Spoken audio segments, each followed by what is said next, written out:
Hi, everyone, and welcome back to Continuing the Conversation. Today, we're going to dive into deep research. It's a new catchphrase in the AI world where everywhere you look, there's a new tool promising to revolutionize how we research, discover, and understand. But in all this excitement, I can't help but wonder, are we truly diving deeper or just skimming the surface faster? What does deep research even mean when AI is in the driver's seat? To help us navigate these murky waters, I am thrilled to welcome back Rob, the CEO of CharmIQ. Hi, Rob. Welcome back. Hello, Shalene. Thanks for having me. Of course. I'm happy you're here. Rob, let's start with the term itself, deep research. AI companies are throwing it around from OpenAI to Google to DeepSeek.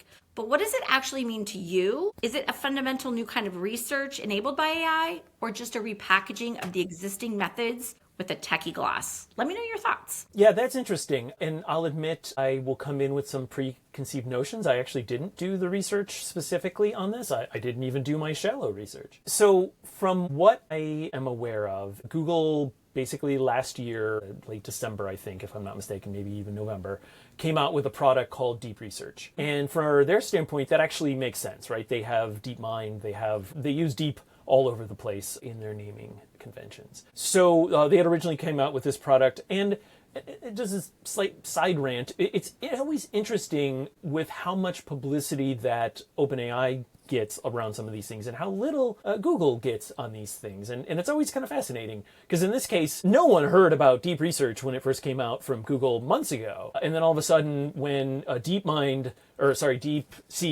came out, and then we had also OpenAI had called it deep research and so forth. So again, we just, all of this started to blow up. So that's where it kind of came from. So I wouldn't read too much into the name. Again, I think the deep notion is just something that's been kind of pervasive in the community. I'll actually look around to see if I can find any other reasons why people would call it, for example, like DeepSeek and so forth. Is there anything specific? You know, when we came into deep learning and all those other things, it's really a statement about the depth of these neural networks that sits behind these things. The biggest change that has happened over the years from what was happening in the 60s and 70s to now is really just we have more compute, so therefore these networks can get deeper. So maybe that's where all of this stuff is coming from. But back to the deep research and so forth. So what is it and what does it mean? And I'm going to take my standard kind of unconventional take here, and I'm going to kind of give you where this is all going. Mm-hmm. So what you hear a lot about is agents and agentic, and that's where I believe all of this stuff is going to both stem from and go to, which is how do you take LLMs and turn them into, and stick them in your process, basically. So the agentic stuff basically means, as it stands, there's no industry standard on this term yet, which is a really struggle for a lot of people, is some kind of machine acting on your behalf is where the agent stuff comes in. So everyone's starting to talk about agentic, everyone's thinking about this is where everyone thinks it goes, but there's no real answer in spite of like all of the tools and technologies and everything that you're starting to see out there, because the LLMs are not really good at consistency. They're great at, the things that we didn't think they'd be great at. So they're great brainstorming partners. That's how we use them at Charm and like all this other stuff. And we specifically at Charm stayed way the heck away from all of this like system-y kind of stuff. Like we are not an integration platform and all this other stuff, primarily because that's where they're terrible. They're really good at all the other stuff. So again, what's fascinating with all of this is everyone's looking for a way and a thing for. Everyone's looking for a toehold with these things. I would say, again, we at Charm are really the only kind of people that are using in part of our process as a thought process rather than using them in our mechanical process. But again, people are trying to slot them in everywhere. So what I'm trying to really boil this down to is all that deep research is you give it a question, it takes that question and it basically turns it into the equivalent of a Google search. And then it performs that Google search and it brings back a bunch of document references. And up to this point, so if you look at the grounded with Google search or even Perplexity for that matter, people who use search results and bring them in, typically all that they would do is take those search results and they would take your question, they would take those search results, they would give them to the LLM and they would say, make sense of what the person asked for given these results. And then that would be what that is. So effectively, that's for the most part what Perplexity does. That's what Grounded with Google Search does in Gemini. I would say OpenAI doesn't really have a good answer here.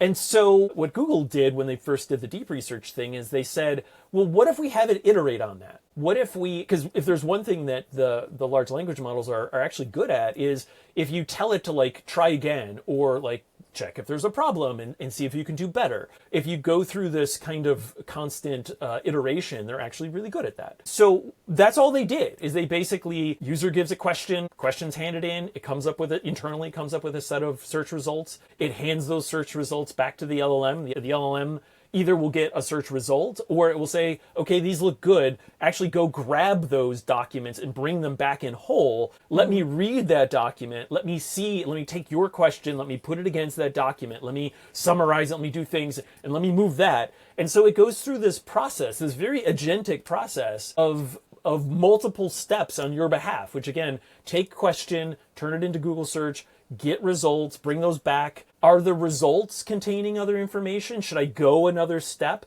You know, imagine you go to a web page and you're looking for something and you got to the page, but it doesn't have your exact answer, but there's another link on that page that then does go somewhere. So then it decides, should I follow that link? And then it'll go search that document. So I know this is a bit of a long-winded answer, but I really want folks to walk away with the fact that this is really the first agentic workflow that is being injected into our lives that is you should look at it as the canary in the coal mine. So every single process that you can think of that involves some little piece of glue that the human does, which if you think about it, research is just, I'm not trying to belittle or underestimate the amount of things that go into research, but when you think about the early phases, all you're doing is you're doing Google searches, you're bringing back documents, you're trying to figure out, do those documents reflect the search you're going for? If not, where do you go? How do you find more documents? And you're just trying to put all of that information together. And then once you have all those documents,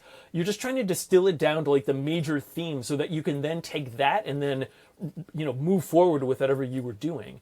And again, that's what these deep research tools are doing. It's allowing these agents to go on your behalf, search the internet, grab these search results, bring them back, figure out if there's more results, and then keep going. Yeah, you mentioned Perplexity. They're gaining popularity. They're promising cited sources for every answer, supposedly making the research more transparent and trustworthy, right? When you get the cited sources. Yet many users, including myself, are finding those citations sometimes unreliable, often maybe irrelevant, or sometimes like even fabricated, right? So what happens when those sources turn out to be questionable or completely fabricated or wrong? And does this focus on citations create a false sense of security when using AI to kind of conduct these kind of deeper research? Great set of questions. Amazing set of questions. Because that's literally the next step, which is, okay, so two things. One is, well, why don't we have agentic systems today? Like why don't we see more of them? And the short answer is that at every one of those steps that the LLM goes through, there's some probability, just like with a human, but in the case of LLMs, they tend to spin off in crazy places. They tend to be overly exuberant in their success metrics. They can go off track. And what you'll find is, I don't wish to speak ill of anyone's product, like we're all starting, but I would just say I get horrible results from Perplexity. And the main reason is I think they underestimated just how hard it is to be Google. Google has been doing search and doing search well. Yeah. And we've all forgotten how hard search was. Like, we don't remember the AltaVista days or the Yahoo days and everything else. Like, search is hard. Like, if you remember when it first came out, it was terrible. I was there for it. I was there. You were Yahoo. Yeah. Yeah. And so what I think everyone's level of expectation of a search engine is very high. Again, Google has set that bar extremely high. And when you get back Perplexity's results, if you only look at the citations, I would say at best 50% of them are way off course. Mm-hmm. And what sucks is that, again, if you think about what the agents are doing, is it's literally just taking those search results, which another system gave it, and it's like, use these. And it takes that information and it just it tries to make it make sense. It's like if you've ever handed something wrong to an intern and they don't want to tell you that they don't know what's going on, they'll just try to make it all up, right? Like, I got to do something. I was given this stuff. Right. So that's one side of it. Mm-hmm. The other side, Actually, I shouldn't say left and right because there's lots of sides on this whole thing. You asked, like, does the citations give you a little bit of blindness? And if you only look at the results and you look at the fact that every one of these things have citations on them, you do get lulled into a false sense of security because you can be fairly certain that it did pull that information from that source, but you must go to that source. And I've seen so many times where, again, like 50% of the time, where you read this thing and you're like, oh, that's amazing. And then you look down at the citation and you're like, wow, that ain't from anything that I was actually asking about. So while that statement is correct, it has nothing to do with all the rest of this stuff. So I would say a few things here, which is, yeah, you do, if you're not literally looking at every single citation and source that these things are coming from, like, you must do that. And I would say the same thing is true if you bring your intern in the first time. Like, if you get your right out of college interns, like, you got to do the same amount of work as somebody who's employed lots and lots of interns. Like, that's why I'm okay with the way these tools are working today, because I'm like, yeah, no, that's how this works. Right. But on the flip side, you just have to remember, like, when OpenAI or Deep Research or whatever chews through something for you for 20 minutes and gives you back a result, you don't know that if on step one, it went off in the weeds. So, just to talk about how we think about these things at Charm, that's why I made Charm and it's kind of funny because it's ironic, I made Charm a no magic zone, even though we obviously have the charm and the magic connotation. We made it a no magic zone because we're way too early right now in these tools. I never want to give somebody an agentic workflow that goes through 5 steps. Like, we tell everybody, look at the result. And I would say most of the time, again, if you spend time in Charm working with your charms, most of the time you're correcting them and you're doing these edits and everything else. If that was in some flow where it's just building upon itself, by the 6th step, it's like, how do you move the Titanic, right? It's very slowly, but you move it 1 degree at a time, and by the time it gets there, sure, it clips the iceberg a little bit, but it's turned. And the same thing is true with these agents, which again, there's 2 sides. There's one is the optimistic side of me, which is like, this is crazy. Like, as a species, we should look at this and say, we have handed this aspect of our lives to these machines. And it's just the first instance of this little piece where, again, the piece is take question, do internet research, decide if you need to do more, and summarize, right? Like, that used to be somebody's job, and now we've kind of delegated it. And you just think about all of the other things that you do that are just like these little blocks of you that get injected in there. Now imagine you're just slowly cherry picking those things away and putting the machine in every one of those.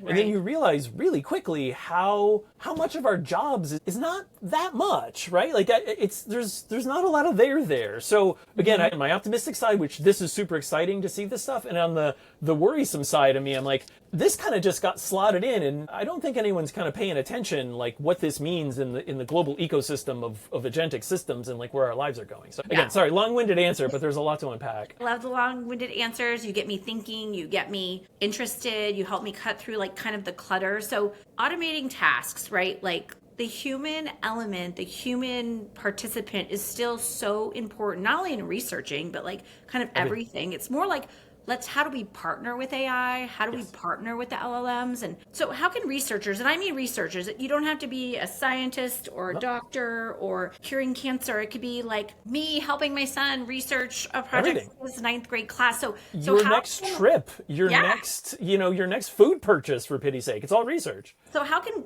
we researchers actually partner with these tools to push the boundaries of discovery? And let me ask you a couple questions in that question is like, can AI help us fundamentally, ask different questions, explore like uncharted territories, or make connections that we might have not seen on our own, right? Like, so what are the most exciting ways you envision AI augmenting human intellect, because we're still really important in the process and in the research process? I'd love to get your thoughts on that. Yeah, again, some great questions there. So what's really interesting here is, again, I believe in the no magic policy right now. I believe that we all need to be aware of what these tools are doing because they're so, like, if I would have mentioned all this to you 2 years ago, you'd have been like, that you're talking funny. Like, what are you smoking, dude? And now, like, we have 3 or 4 of these things that are available to us. Yeah, that's 2 years. Like, in another 2 years, we're going to be having a very, very different conversation. Yes. So yes, these tools are not good. You should not be relying on them to do what it is that you need to do if it's something important. But you do need to be aware of what they're doing, how they do it, where your benefits are, where their benefits are. Because as we always say, you're not going to lose your job to AI. You're going to be losing your job to the person who's using AI. And I can guarantee you that you need to be learning how these tools work, because they're going to be moving fast, and you will definitely lose out without them. So you have to keep aware of these things, even though, again, we know that they're not good. But yes, what's also interesting is every one of these weird, sometimes odd mistakes that are made, you get interesting serendipity out of those. And I know it can be hard when you're like trying to get a task done and you're just trying to focus to not embrace the serendipity. But I have found so many times where I'm like, wait a minute, like why did it think that? Like, and what I find is that you get so used to talking with people, especially people in your same domains. But again, remember that these LLMs are effectively blanketed across all domains. So it can confuse lots of the things that you may be saying, and because it's not used to talking to you in your specific domain. So again, what I find fascinating is the serendipitous answers that comes out. And again, my ability to reflect on, like, why did that happen? Like, if I gave this to somebody who did not know what I was talking about, would they have made a similar mistake? And it's like, oh yeah, I didn't mention these parts. So I have found that I have become a much better communicator, though long-winded, as you can tell, a much better communicator because I now am more aware of like who I'm talking to and what they may be aware of and so forth. Because again, I've been working with these LLMs and it's like, oh, when I say that, they may not understand what I mean there. So yeah, those are kind of the things. Play with the tools because you kind of have to. If you're doing research, again, use them on the side. You have to do the work anyway. So just do it side by side. You do your work, let it do its work, and maybe you got one it didn't get. And what's nice with some of these systems, you just give it what you got and just say like, hey, you went here. Like, is there something I'm missing here? Ask it questions. Be inquisitive. Yeah, I love that answer, and I love that. So I talk to a lot of people about AI and integrating that into either workflows or just like your day to day and how do you become more productive, right? I always say it like, think of the charms or the assistants as your team. Speak to them like they're an intern. Speak to them like they're your designer. Speak to them like they're a lawyer, right? Like really have conversations, right? Have conversations, validate the information. They make mistakes. And when my charms make mistakes, I let them know. I'm like, hey, that doesn't sound right. And they say, Shalene, you're right. And I'm like, thank you for that validation. So finally, looking into the future, what does all this mean for researchers? And researchers, me, you, doctors, everyone. What skills will researchers need to thrive in this kind of AI-driven research landscape? And how should institutions and organizations, whether you're a startup or CEO of a Fortune 500 company, how should we adapt? You sort of touched on those pieces, but I'd love to get a couple more insights from you, because I think what I'm really hearing from you and getting out of this conversation is the human element is still so important in the relationship with the machine.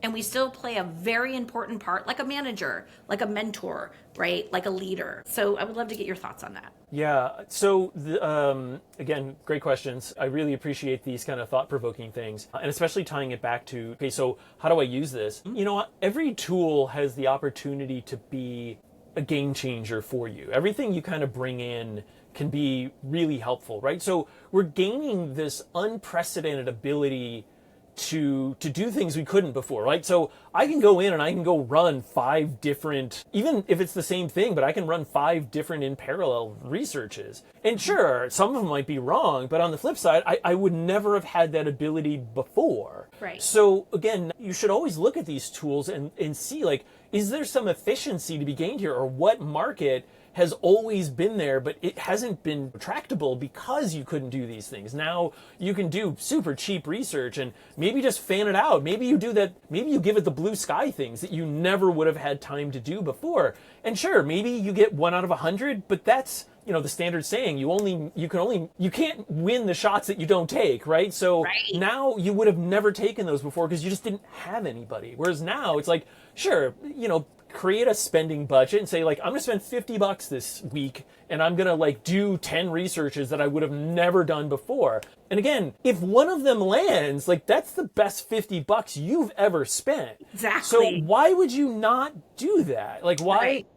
Again, everyone looks at these, just to say on a kind of a personal side, I've been kind of working with some academics lately on some other things that I'm working on and thinking about. And what's been so fascinating is, they're always used to being the smartest in the block, right? Like literally by definition, when you have a PhD and you are the top of your field, like that's what you are. And so it's interesting to hear them reflect on these tools. They're always like nitpicking about, oh, it got this wrong, or it got this wrong, or it got this wrong. And I'm like, but it got the other 400 things right. It's like, Right.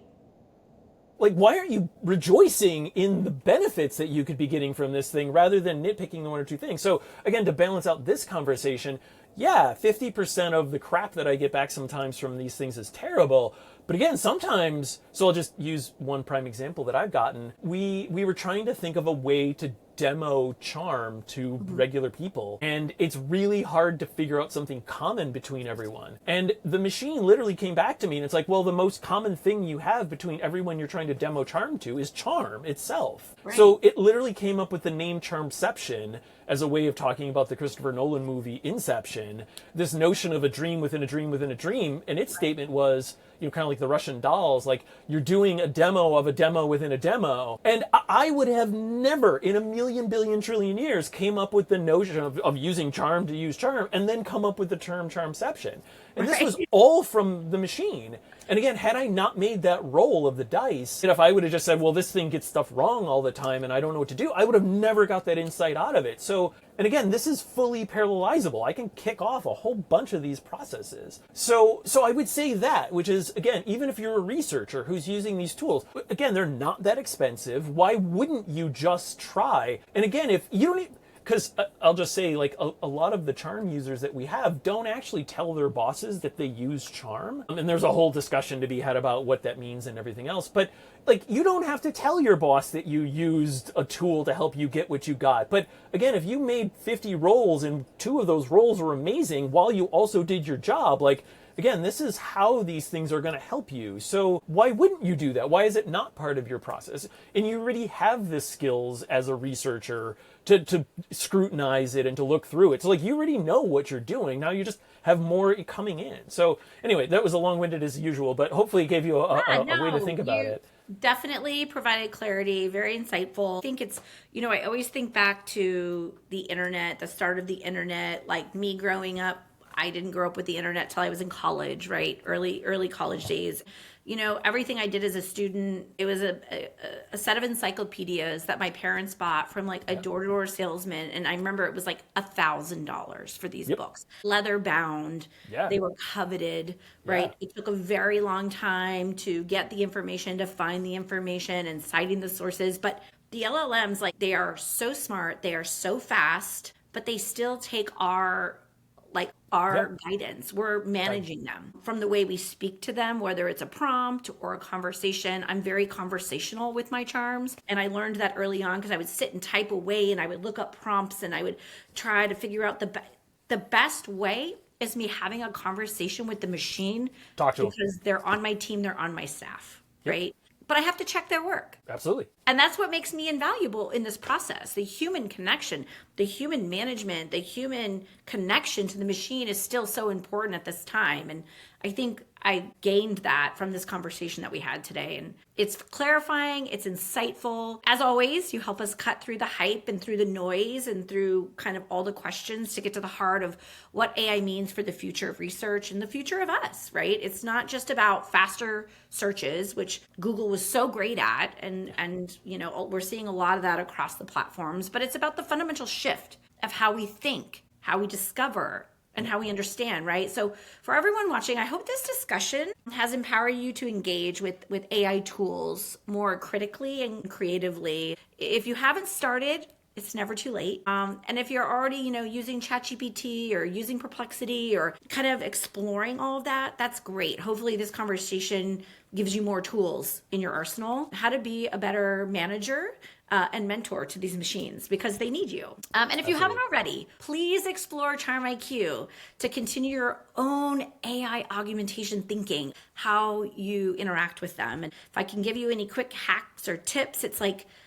treat them like a person that reports to you, your best friend, your mentor, your boss. And Rob, any last minute thoughts or, tips or tricks to the audience watching today before we conclude? Stay curious. That if this process we're going through here is an absolutely human process of discovery, and remain curious, go out there, play, learn. An amazing time to be alive. Yeah, and you mentioned it's not a huge investment. It's not $1,000 back in the early 80s to buy some encyclopedias that sit on your shelf, right? It's investing in you, and it's investing with a machine that will make you more curious, that will 100% make you more productive, make you more engaged. So join us next time for continuing the conversation. Rob, thank you again for joining me, and I can't wait to talk to you next week. Can't wait till next week. Take care. Thank you. Bye, guys.